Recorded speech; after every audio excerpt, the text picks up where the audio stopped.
un podcast de Cooperativa. La Moneda se despliega con su agenda de seguridad anunciada anoche que incluye apoyo militar a las policías en barrios críticos. Se endurece además el régimen penitenciario de máxima seguridad. Violenta encerrona en Maipú, conductora fue amenazada con armas de fuego mientras pedía bajar a sus hijos del auto. En Puente Alto, una familia fue víctima de un turbazo. Tribunal Constitucional declaró admisibles los 3 requerimientos de la oposición contra la mega reforma del Ejecutivo. Senador socialista Fidel Espinosa figura como imputado en investigación por violencia intrafamiliar. La policía llegó anoche a su departamento en Viña del Mar. Corte de Santiago revoca la prisión preventiva del exdiputado Lavín León.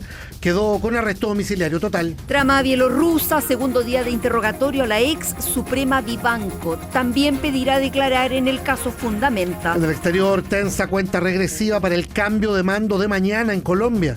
Escala la crisis de los menores migrantes que siguen en Ceuta, en clave español. La UEFA mantiene en pie su boicot a Infantino. Este mediodía se confirmó el regreso de Foo Fighters a Santiago. Será el 28 de febrero en el Parque Estadio Nacional. Y en el fútbol, Colo-Colo quiere a Iván Román.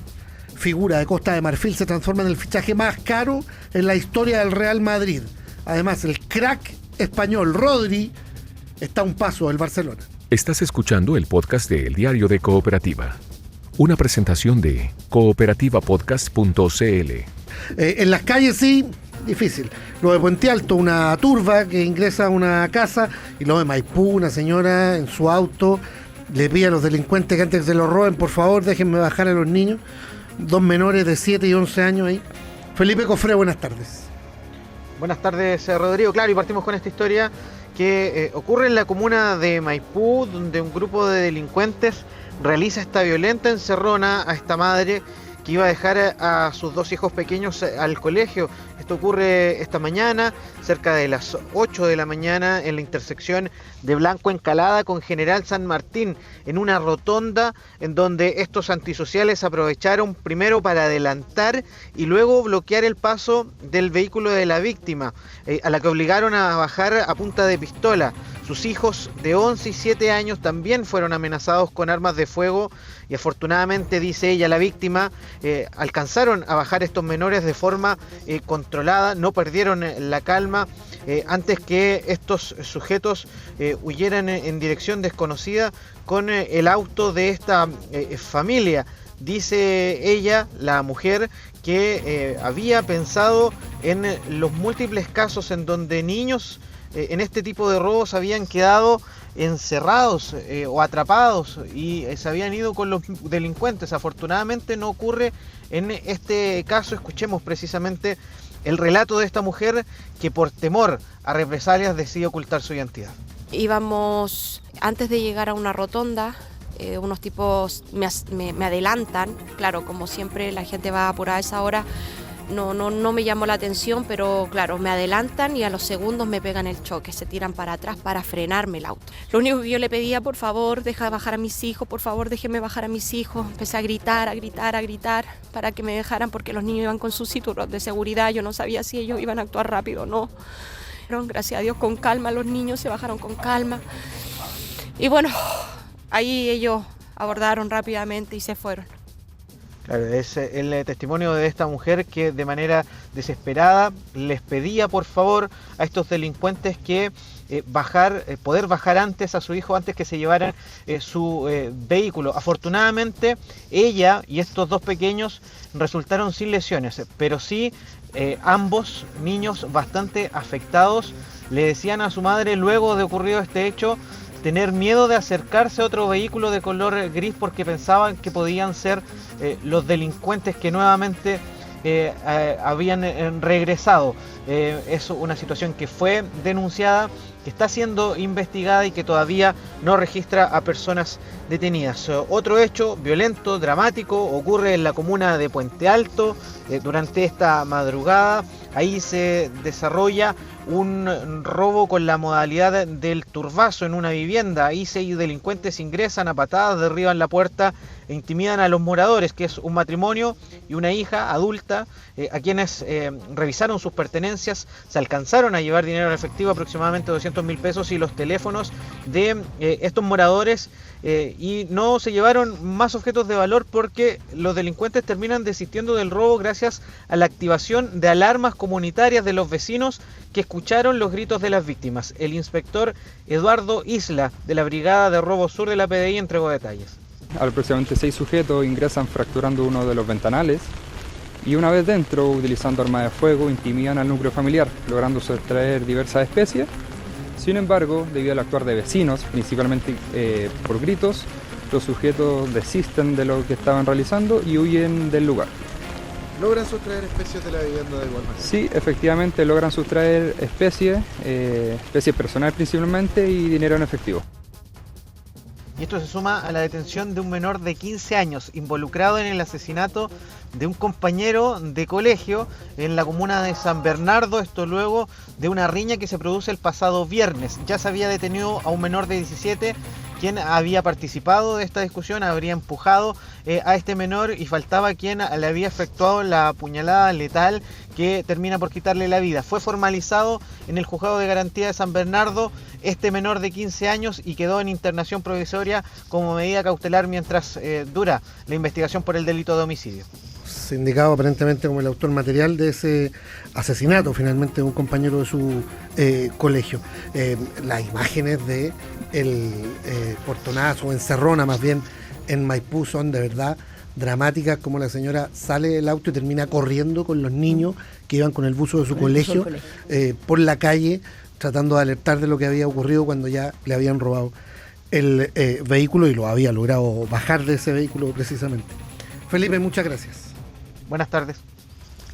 Y a propósito de seguridad, desplegado con las policías, el presidente Kast hizo la bajada de la agenda contra el crimen organizado que presentó anoche y pidió al Congreso transversalidad en esta materia. En la oposición piden que se aborde como una política de Estado sin excesos.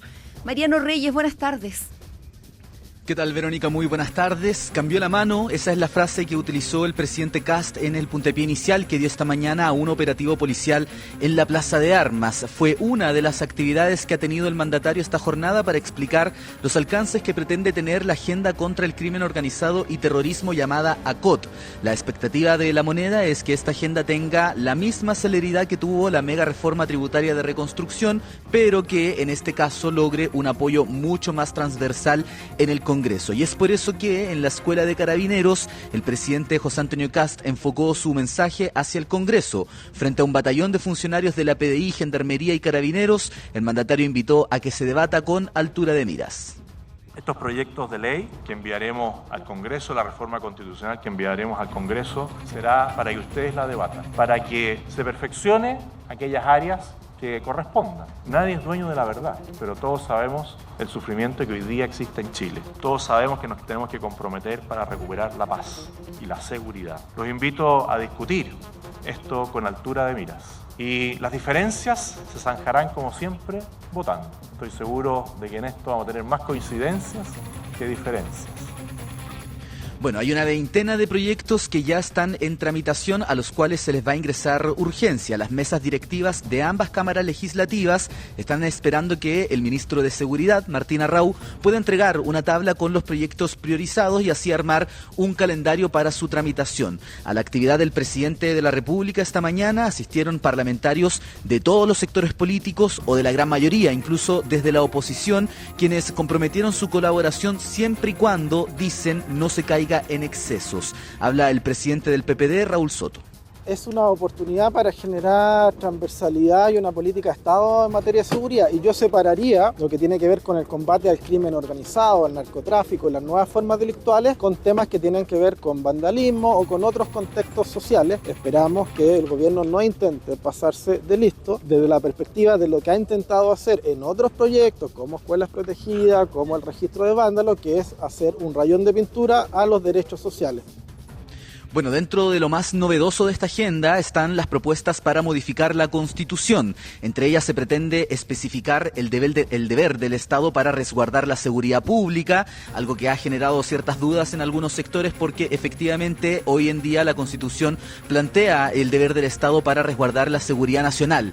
Hay una especificación que quiere hacer el Ejecutivo respecto al concepto para evitar malas interpretaciones. Una nómina de organizaciones criminales también estaría dentro de esta reforma constitucional y crear un nuevo estado de excepción que permita la colaboración entre policías y fuerzas armadas para barrios específicos. Sobre este último punto, esta última propuesta, lo explicó esta mañana el ministro de Seguridad, Martín Arrau.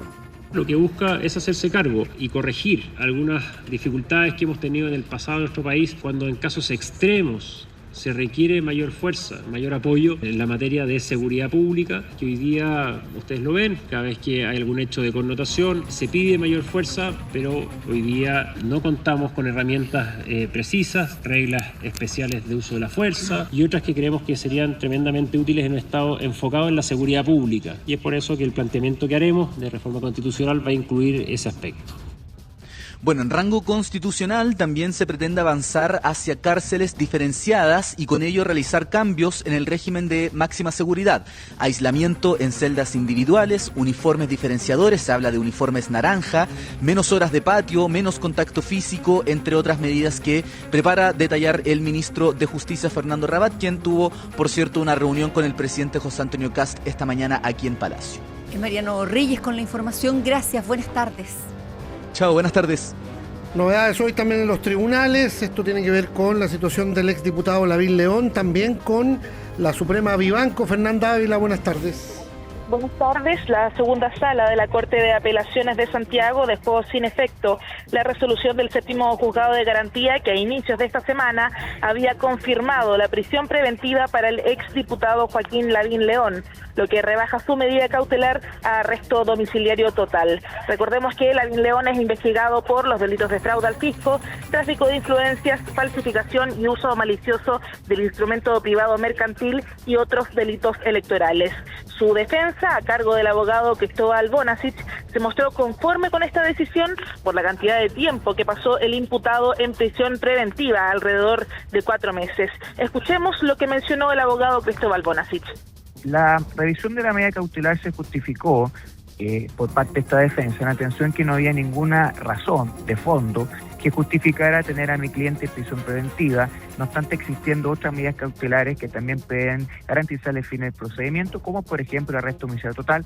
Estamos muy conformes porque es lo que nosotros hemos sostenido siempre. O sea, que más allá de que hemos sostenido siempre que no hay delito, ¿ya? Pero más allá de eso, un tema principal es que la persona pueda esperar el desarrollo del juicio en libertad, no en prisión preventiva, cuando claramente no se justifica. Y eso fue lo que se constató el día de hoy. Desde los querellantes hasta ahora, la Fiscalía Oriente, principal persecutor de esta causa, no se ha pronunciado al respecto de este cambio de cautelares, pero sí lo hizo el abogado representante de la Municipalidad de Maipú, José Pedro Silva. Escuchemos parte de sus impresiones. Y lo tomamos con mucha tranquilidad, ya que el único argumento que sostuvo la Corte para revocar la prisión preventiva y decretar el arresto domiciliario total fue el transcurso del tiempo. Por lo tanto, nos deja tranquilos el que no se haya cuestionado ninguno de los antecedentes que constan en la carpeta investigativa, y el solo transcurso del tiempo es lo que hace que hoy día el diputado Lavín, después de 3 meses de estar privado de libertad, pueda seguir privado de libertad, pero esta vez en su domicilio. Al tratarse de una resolución de la Corte de Apelaciones, hay varios trámites que deben hacerse antes de que Joaquín Lavín León pueda trasladarse a su casa, por lo que durante esta tarde saldría del anexo penitenciario Capitán Llaver, en donde estuvo alrededor de 3-4 meses, y cumplirá el arresto domiciliario en su casa en la comuna de Peñaflor.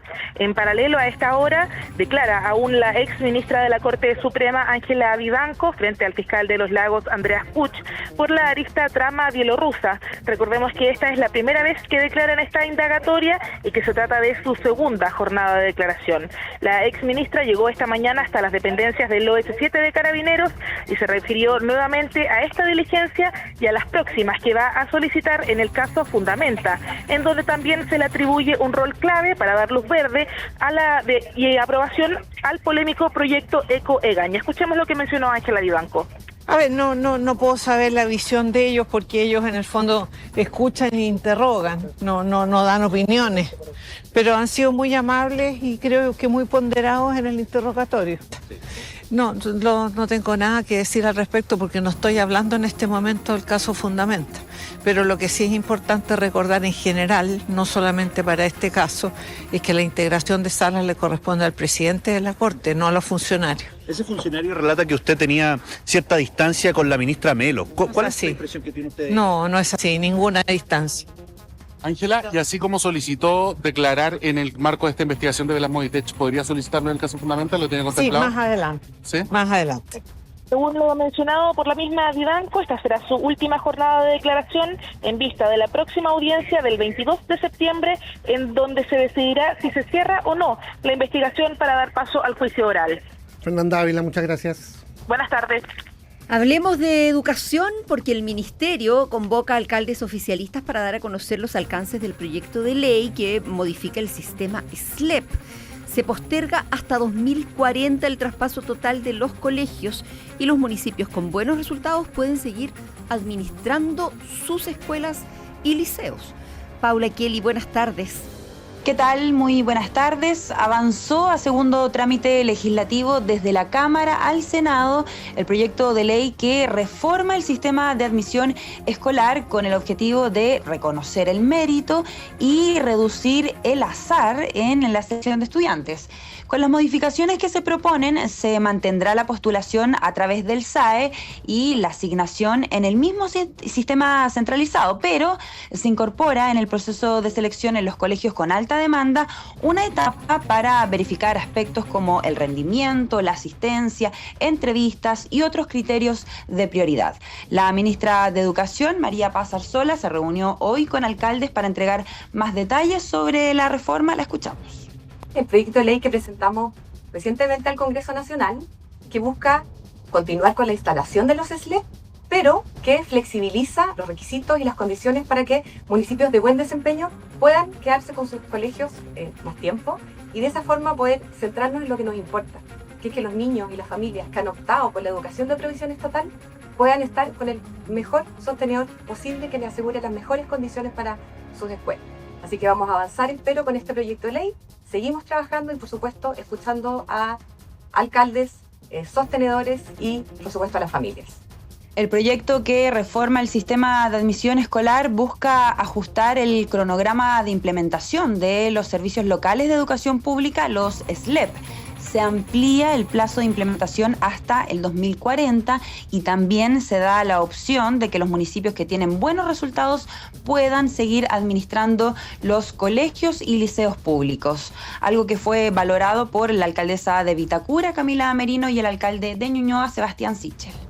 Que le da tiempo a la reforma AIRE hasta el 2040 para poder analizar en serio los impactos que tiene. Desde Ñuñoa lo celebramos por una razón. Tenemos los mejores colegios públicos de Chile y no hay nada que nos demuestre hoy día que van a estar mejor en el SLEP, que nos dé la flexibilidad para seguir administrándolos con exigencias. Para nosotros no es más que una buena noticia. En el caso de Vitacura, solo un 25% de los alumnos que van a estos colegios son de la comuna, el resto viene de toda la región metropolitana. Esperamos que esto se siga revisando y que se pueda tener un sistema mixto, donde los municipios que quieren mantener los colegios los puedan mantener y en el caso de los otros que lo quieran traspasar tengan la opción de los SLEPs. El objetivo del Mineduc es pasar de este sistema exclusivo conocido como la tómbola a un sistema mixto complementario. La reforma del gobierno fue aprobada con amplia mayoría en la Cámara y ahora deberá ser revisada en el Senado. Es Paula Kelly con la información. Gracias, buenas tardes, Paula. Buenas tardes. Estás escuchando el podcast de El Diario de Cooperativa. Una presentación de cooperativapodcast.cl. Algo de la mega reforma del Ejecutivo, despachado ya en el Congreso, quedan los vetos ahí, y ahora el trámite en el Tribunal Constitucional. Hoy, un día en la forma, ya vendrá el fondo. Jorge Espinosa Cuellar, buenas tardes. Sí, muy buenas tardes. Después de que fueran subsanadas algunas observaciones formales que había planteado en su momento el mismo Tribunal Constitucional, El Pleno del organismo admitió a tramitación y declaró admisibles los 3 requerimientos de la oposición contra 2 materias específicas de esta mega reforma. Con esto se inicia el proceso para resolver el fondo de la controversia y el TC dio 5 días a la Presidencia de la República, al Senado y a la Cámara para que, si así lo estiman, se pronuncien sobre ella. Y además fijó para el miércoles 12, el miércoles de la próxima semana, desde las 9 de la mañana, una audiencia pública con el propósito de escuchar a quienes lo pidan y se inscriban previamente invocando su interés en la resolución. Desde el oficialismo reaccionaron, entre otros, el vicepresidente de la Cámara Alta, el senador de la UDI, Iván Moreira, y el diputado republicano Luis Sánchez. Forma parte del normal funcionamiento de nuestras instituciones. Como oficialismo estamos tranquilos porque creemos que esta reforma se ajusta plenamente al orden constitucional. Yo espero que aquí se resuelva esto sobre la base del derecho. Claramente no hay mayores fundamentos en lo que sostiene la oposición en el Tribunal Constitucional. En nuestro país existió invariabilidad tributaria durante varios años y nunca se cuestionó la constitucionalidad de esto. En efecto, la invariabilidad tributaria de hasta 20 años ofrecida en la mega reforma y la norma que establece una indemnización por error del Estado en materia medioambiental son las impugnadas por la oposición. Esa indemnización no es otra cosa que un seguro público a las inversiones privadas en caso de que un tribunal revoque una resolución de calificación ambiental aprobada antes por un servicio de evaluación. La semana pasada, el presidente de los republicanos, Arturo Esquella, refiriéndose a estas cuestiones formales que el TC obligó a corregir o precisar en los requerimientos de la oposición, acusó a la izquierda de improvisar en esta materia y la llamó a aprender que el Tribunal Constitucional no es para hacer puntos políticos.